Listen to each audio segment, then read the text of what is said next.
What's up? It's Tommy, or Jake, and you're listening to Talkin'Smack Sports Podcast.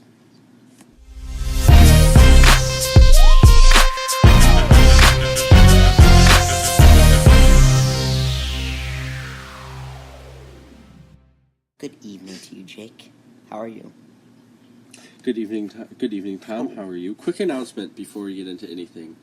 New Instagram page. It's up right now. We're sitting at 20 followers. We have a giveaway up. However, the entries are filling up a little bit quick. So you guys might want to get on that now.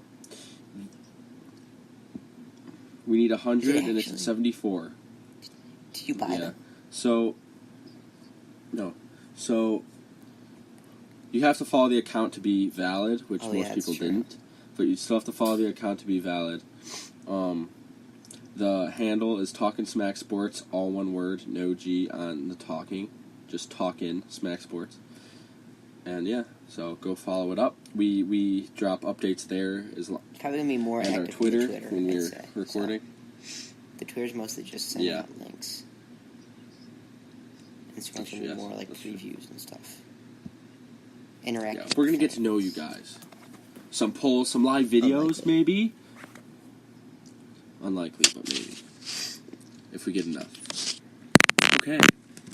First on the big board, we have the Ohio State University. Controversy is going on right now. The Ohio State University. Urban Meyer. Creative. Yeah, so do you think 3 games is an appropriate punishment? Probably not. I mean, did you see here? Let me pull it up on Instagram. SB Nation posted this on Instagram. Here, you can just give me a second. Oh, was it SB Nation? Maybe. While you look that up, I'll just throw this out there. Urban Meyer is 73-8 all time at OSU and 11-3 in bowl games, which is really good. So here's some notable players that have been suspended in college football over the last about 5 years. Terrell Pryor selling his stuff at Ohio State. How many games does he get? 5.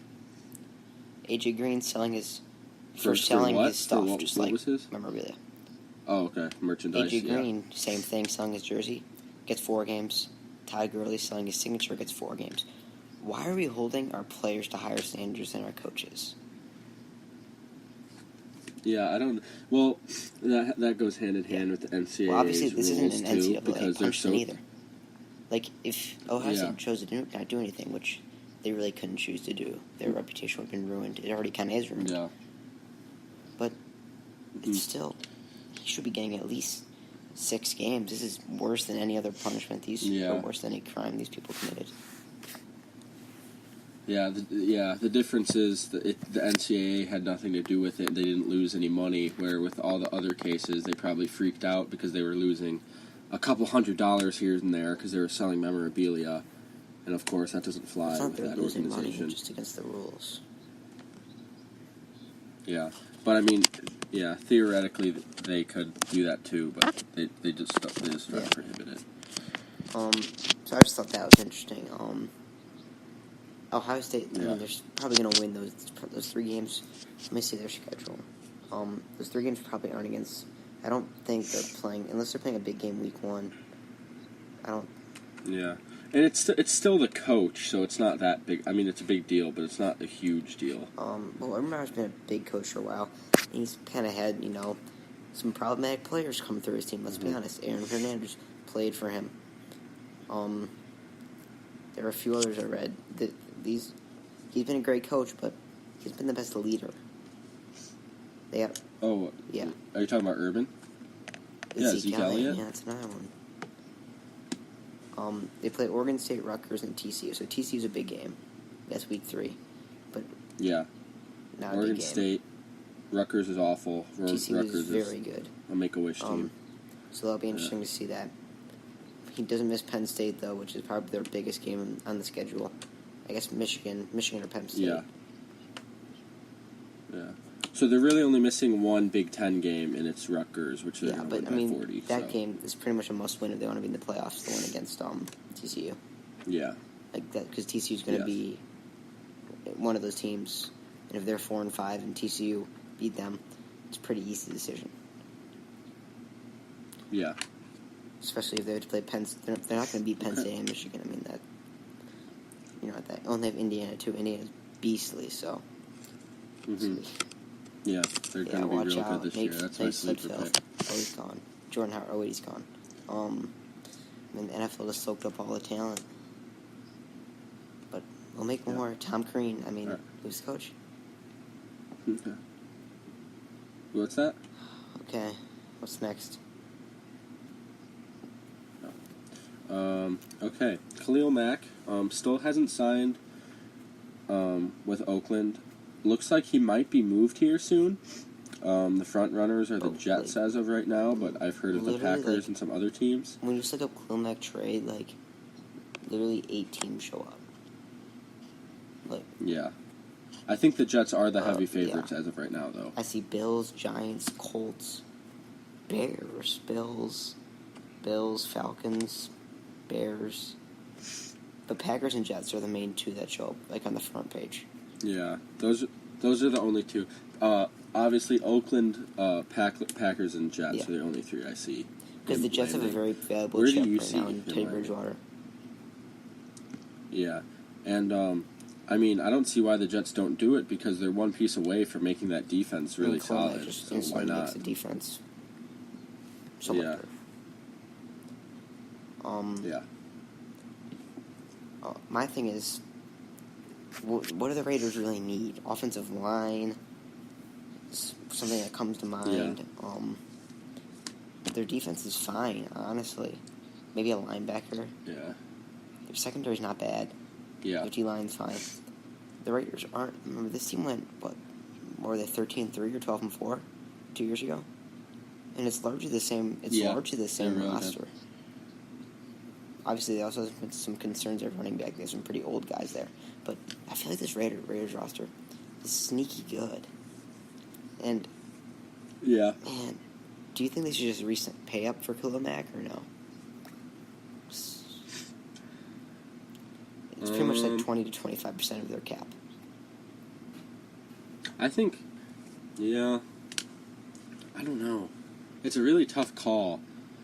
Just because it's just hard to tell what their defense looks like without Mack.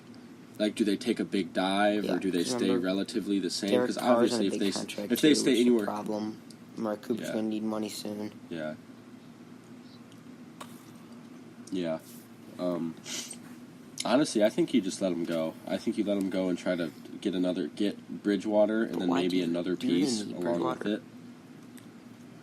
No, but I think that I don't know. I don't know what I don't. Teddy Bridgewater's great. I understand, but they're not going to step away from Derek Carr that easily after one bad year. I just don't know what else the Jets would give them, because the Jets can't give him the offensive line pieces because it's probably even worse than Oakland's. They don't have any wide receivers or tight ends. Yeah. Their defense isn't very good either. That's why I think the Jets aren't the move. Yeah. The Packers got 3 running backs laying around. Maybe Aaron Jones of the Packers. Yeah. Or Jamal Williams. Yeah, one of those backup guys. And then maybe a tight end or something, a backup tight end. Yeah, their offensive line's not bad either. Because they're not, yeah.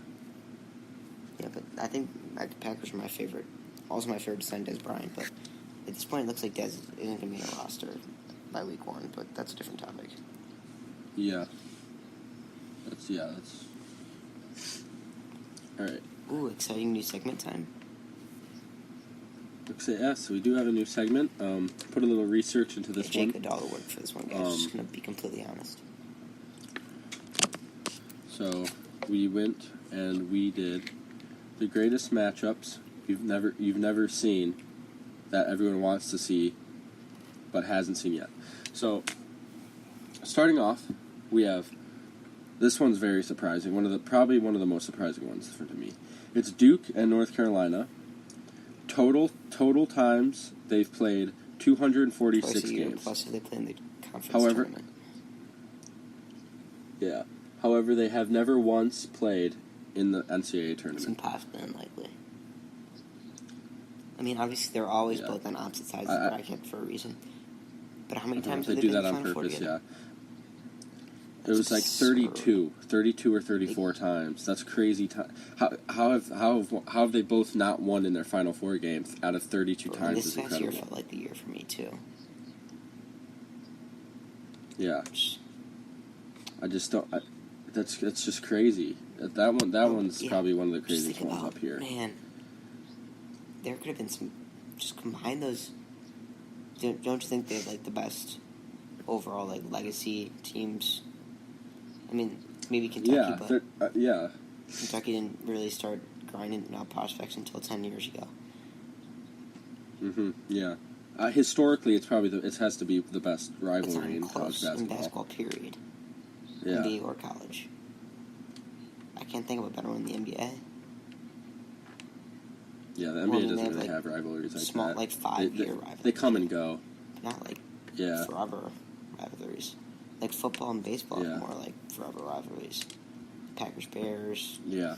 Red Sox, Yankees. Yeah. Yankees, Red Sox. Yeah. Well, yeah, because in the NBA, you play every team every it's just year. like if one team, So it's different. Yeah, and if one team's bad, it's a blowout every year. Where compared to like baseball, if a team's bad and a team's good, the bad team can still come up on top just because it's a crazy, it's baseball is just weird like that. Same with college basketball. There's upsets all the time. In football, the division is like the only team that you play on a year-to-year basis. Same with baseball. Well, baseball you play. Yeah. Whatever. I'm not going to get into the schedule nitty-gritties, but yeah, college basketball is like the most upset-prone sport, pretty much. Especially in the tournament. But maybe there's always next year for that one. Yep. All right, next we have Aaron Rodgers and Tom Brady in the Super Bowl. They have. If they're ever in the same conference. Or just the playoffs in general. Yeah. It's they've met once in the regular season all time. The Packers won that game, and they're meeting once this year in New England. So I was going to say, don't you play like each a different division every year from the opposing? So shouldn't they be playing every 4 years? So was someone hurt or something last time they're supposed to play? They've both been around for at least 8 years. Maybe I think it was week 17 or something. Tom didn't play. So okay, that makes sense. It was week 16 or 17. So play. Yeah, this one's surprising. And in 1 year, they both played in their respective conference championships, and the Falcons beat the Packers. Yep, they crushed them. So. And then we all know what happened in the Super Bowl that year. It's 2 Super Bowls ago. Yep. Yeah, so what have they had? Like 6 of the last 15 or so Super Bowls, and like 5 or so of the last 10 MVPs, or not 10, like 12 MVPs. Yeah, I'd say number 1, number 2 quarterback ever, personally for me. Obviously Rodgers didn't have the accolades that other quarterbacks do, but talent-wise, he's probably number 1. It's very similar to a LeBron Jordan type debate for me. Yeah, it's probably the most talented. Probably the most talented quarterback ever versus the. Jordan's. I think Brady's the GOAT, though. I think it's not really close. Yeah, no, for sure. Even though he's a cheater. But I think Rodgers. Yeah, I think Rodgers is the most talented of all time, though. Yeah, for sure. We'll see this year, though. No more Jordan Nelson. I mean, I know your feelings on Jordan Nelson, but that pot never got out, though, so people don't. All right. Yeah. All right. Third, we have Kobe versus LeBron in the finals. This is a big one. I mean, this is the one. I mean, everyone wanted to happen. LeBron himself has talked about this multiple times. Said it's his fault that What year was last year, Kobe? 2010? Was it the Magic, or was it the Celtics year? Was it the Celtics in 2010? Was that the last one? I'm not 100% that last sure. one, LeBron always says that it's his fault he didn't get there. Yeah. What? So they've met either one of them has been in the last 12 finals, which is pretty crazy. LeBron has been the past 8 now. So Kobe was the 4 before that. Crazy. Regular season meetings, do we know or no? Doesn't really matter. Not 100% sure, no. They wouldn't really guard each other, so feel like LeBron Durant's Yeah, probably it's a a better 2 versus a 3. Yeah. matchup. Yeah. But, I mean, obviously, Mhm. Kobe was the best player of the 2000s. LeBron's the best player of the 2010s. I mean, at least the early 2000s. And LeBron's the best player of the 2010s. I think, I don't actually know what to think, but just those two. I mean, we haven't ever seen, like, the crossover of two generations. Like, we never saw Kobe and Jordan in a finals, even though their crossover is brief, but you know what I mean? Like, who was the player before Jordan, would you say? Was it Matt? He never played Magic in the final. He never played Magic in the finals. Because he never lost. Yeah. He never played Magic. He never played the Lakers in the finals. He never played Larry Bird in the finals either. We never, like, seen that crossover of generations. And it's similar with Tom Brady and Aaron Rodgers, I'd say. Mm-hmm. And the interesting thing with Kobe and LeBron is those were probably, in their respected generations, they're the two best players out of both of those. Yeah. So Kobe from the early 2000s. Well, Kobe from the early 2000s.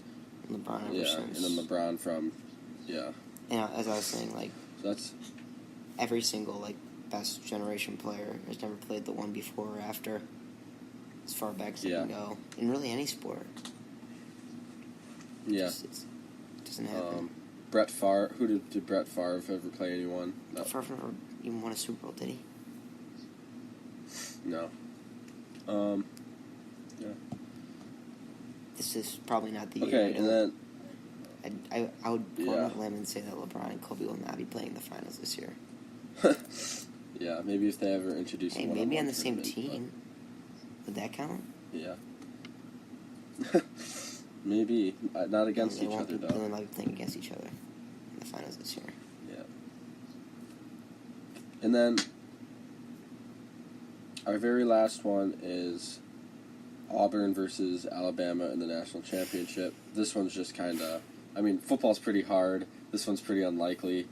But, you never know what could happen. Especially now with the 14 playoff. There's so much potential for two SEC teams to get in.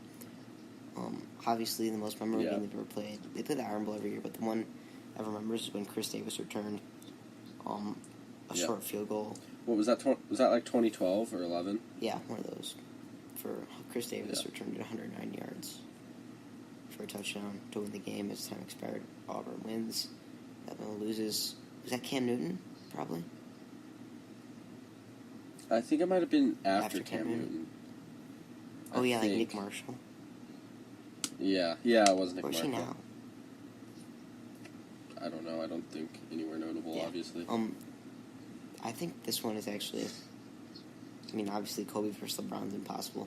But I would say this one is more likely than UNC Duke. Yeah, because probably. Once you get to that Final Four team thing, they're not going to play against each other. They're not going to put two SEC teams against each other in the first round. So, like, they'll be 1-3 or 1-2. So, I just think this one's the most likely of the four we've named. Do you agree, or least likely or most likely? Yeah, probably. Yeah, the Super Bowl one's really hard. Kobe versus LeBron's impossible. And then Duke UNC is tough because it's obviously got to be in the national championship game. Unless for whatever reason they would put them in the same bracket or same section, but they obviously wouldn't. Like same region, there's no way. Even the same side, they don't do. They both have to win 5 games in the tournament. And we've seen two SEC tournament teams in the Final Four last year. I think other year. Mm-hmm. So, I mean, we know Alabama's going to be there. So Auburn, I don't know what Auburn's ranking is preseason. It is statistically crazy though that they've each been in the Final Four 32 times together, and they both haven't won once. Yeah. Okay, so Auburn is ranked 9 preseason. Bama's 1. Alabama's 1. Obviously. Ohio State's 5. We talked about that earlier. Okay. So we'll see. Obviously, they're going to outplay their potential a little bit, or outplay their expected finish a little bit, but anything's possible. In the words of Mr. Garnett. He got carried. Yeah. The big Okay, ticket, more like the big. Got carried by Big Baby ticket. That's a good. Get it? Because he got carried by Big Baby. Yeah, Glenn Davis said, "Hop on my back, Kev." Do you think Glenn Davis could get Kevin Garnett a piggyback ride? Probably for a few For a feet. few feet. That's not very far. I think he'd topple over after about 10. Big Baby's dominating the Drew League. Yeah, I saw that. Yeah, didn't he beat like DeMar and Harden or someone? Another NBA, like Tim Hardaway maybe. Yeah, but I remember DeRozan was in it. But he's out there, man. Watch out for Big Baby's comeback. I'm buying my jersey right now. That's it for this pod. Follow the Instagram for updates. We'll see you.